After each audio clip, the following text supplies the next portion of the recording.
Assalamualaikum warahmatullahi wabarakatuh. Jamaah rahimakumullah, kita masuk pada ayat yang ke-15 surah Al-Isra, surat yang ke-17 yang kita bacakan.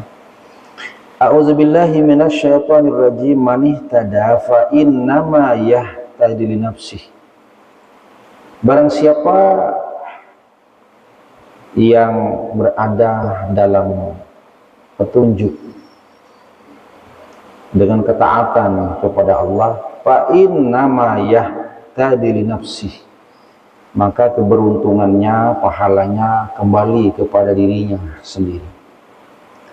Wa man dhalla, tapi barang siapa yang melakukan kesesatan, kemungkaran, fa innama yadhillu 'alaiha, kembali pula resikonya atas dirinya masing-masing.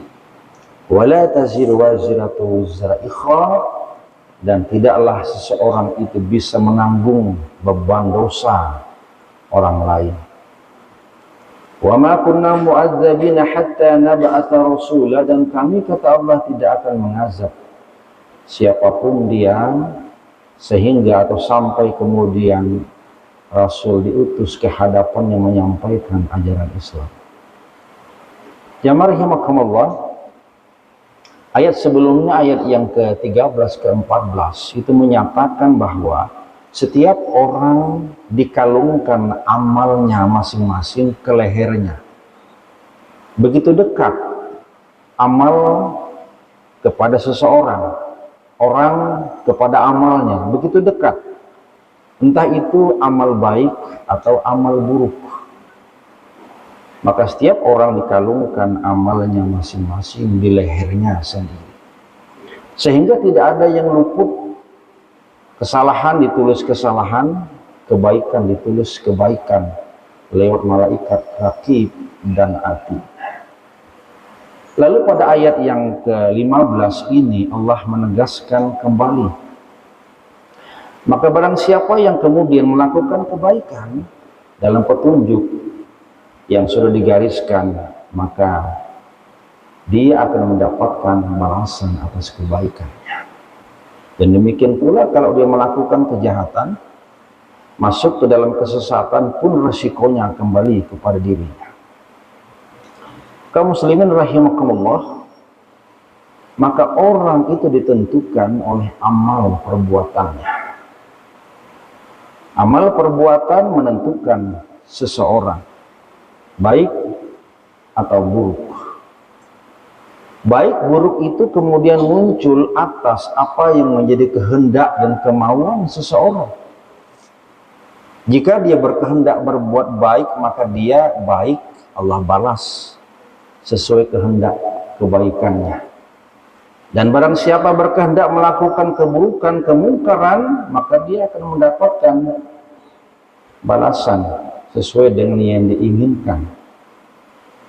Dalam hal ini maka salah seorang ulama yang disebut dalam tafsir Mafatihul Ghaib Al-Ka'bi mengatakan, ayat ini menunjukkan bahwa perbuatan manusia itu tidaklah majbur. Perbuatan manusia itu bukan paksaan dari Allah. Dalam pelajaran ilmu tauhid, ilmu kalam, memang ada firqah, ada aliran yang mengatakan perbuatan manusia itu adalah majbur, yang disebut dengan aliran Jabariyah. Manusia dipaksa melakukan, dan manusia tidak punya daya untuk menolak apa yang Allah paksakan kepadanya. Sehingga ibarat wayang, manusia adalah wayang dan Allah adalah dalang, sehingga wayang tergantung dalangnya. Tapi ayat ini kemudian oleh firqah Ahlussunnah wal Jamaah dan dikatakan oleh Imam Al-Ka'bi justru menunjukkan perbuatan manusia tidaklah majbur, tidaklah dipaksa. Karena manusia punya kemauan, punya kehendak. Dan dengan kemauan serta kehendak itulah dia bisa memilih, memilah apakah dia akan melakukan perbuatan baik ataukah dia memilih melakukan perbuatan jahat. Sehingga risikonya kembali kepada dirinya masing-masing.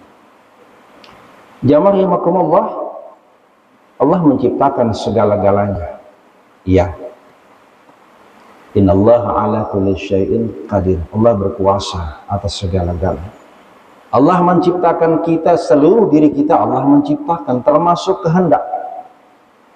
Tapi kehendak yang Allah ciptakan adalah pada level daya untuk berkehendak. Ini pelajaran ilmu tauhid, ilmu kalam. Allah menciptakan kehendak manusia.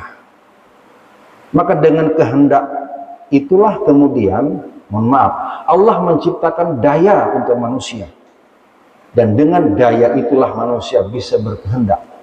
Demikian pula dengan daya manusia bisa berbuat atas kehendaknya. Oleh karena itu, atas daya yang Allah berikan, karena memang tidak ada daya kecuali dari Allah, la haula wala quwata illa billah. Tapi manusia kemudian dengan daya yang Allah berikan, dia berkehendak. Maka manusia punya kehendak. Baikkah, burukkah, dikehendaki. Allah hanya mengiringi kehendak kita. Mau kita berkehendak baik, silahkan bunyi Allah. Mau kita hendak baik atau buruk, silahkan. Tergantung apa maunya kita. Allah menyertai kemauan kita. Ana 'inda zanni 'abdi. Mau kita hendak baik, baik. Mau kita hendak buruk, buruk. Allah memberikan daya, tapi kita yang menggunakan daya untuk berkemauan dan berkehendak sekaligus berbuat. Jamaah rahimakumullah. Maka barang siapa yang melakukan kebaikan, dia dalam petunjuk Allah. Dan barang siapa yang berbuat kemungkaran, dalam kesesatan, dalam hidayah Allah, dia menerima kebaikan. Dalam kesesatan, dia menerima azab dan siksa. Lalu yang kedua, wala taziru waziratu wizra ukhra. Karena manusia punya kehendak untuk berbuat, melakukan sesuatu amal perbuatan, dan ganjarannya kembali kepada dia masing-masing. Maka Allah menegaskan bahwa setiap amal perbuatan seseorang, dia sendiri yang menanggung risikonya. Dan tidak bisa ditanggung risiko itu oleh orang lain, atau orang lain menanggung risiko kita. Man amila salihan fali nafsih, wa man asa'a fa'alaiha. Maka tidak ada yang bisa menanggung pahala atau dosa seseorang. Ini kasus pada zaman Rasulullah, pada zaman sahabat. Ada salah seorang bernama Al-Walid bin Al-Mughirah. Dia berkata di hadapan masyarakat, wahai kaum kafir Quraisy, jangan kau ikuti ajakan Nabi Muhammad. Kau tinggalkan saja ajaran Nabi Muhammad. Jangan takut, jangan khawatir, ujar Al-Walid bin Al-Mughirah. Nanti kalaupun Anda berdosa, aku yang tanggung dosanya. Ini kasus mulai bahari. Ada orang yang ngaku bisa menanggung dosa. Kan ada wajah ini juga tuh. Di papa, pokoknya lakukan aja. Dia aku nanggung dosanya. Al-Walid Al-Mughirah sudah pernah melakukan itu ketika dia mengatakan, wahai kafir Quraisy, tidak perlu kita mentaati ajaran Nabi Muhammad. Nanti aku yang menanggung resikonya, termasuk dosanya aku yang menanggung. Maka Allah menurunkan ayat ini. Wala taziru waziratu wizra ukhra. Orang tidak bisa menanggung dosa orang lain. Siapa yang berdosa, tanggung sendiri dosanya. Maka tidak ada yang bisa menjamin, tidak ada transfer dosa. Jamaah rahimakumullah. Lalu bagaimana kemudian ada hadis Nabi yang mengatakan yu'adzibul mayyit bibukai ahli. Mayat itu akan disiksa kalau keluarganya itu menangisi, meratapi. Artinya ada siksa itu kan, gara-gara keluarga meratapi. Jadi mun ada orang meninggal ditangisi dengan ratapan yang melebihi batas. Jadi bukan tangisan biasa. Mun tangisan biasa, biasa saja, alamiah. Ada orang kematian sedih, nangis, biasa. Nangis itu kan biasa setemat mahajua kan. Ada orang kematian bini nangis yang laki. Di lawas sebulan, bini pulang sih dah. Jadi tangisan tuh kadang-kadang sebentar saja.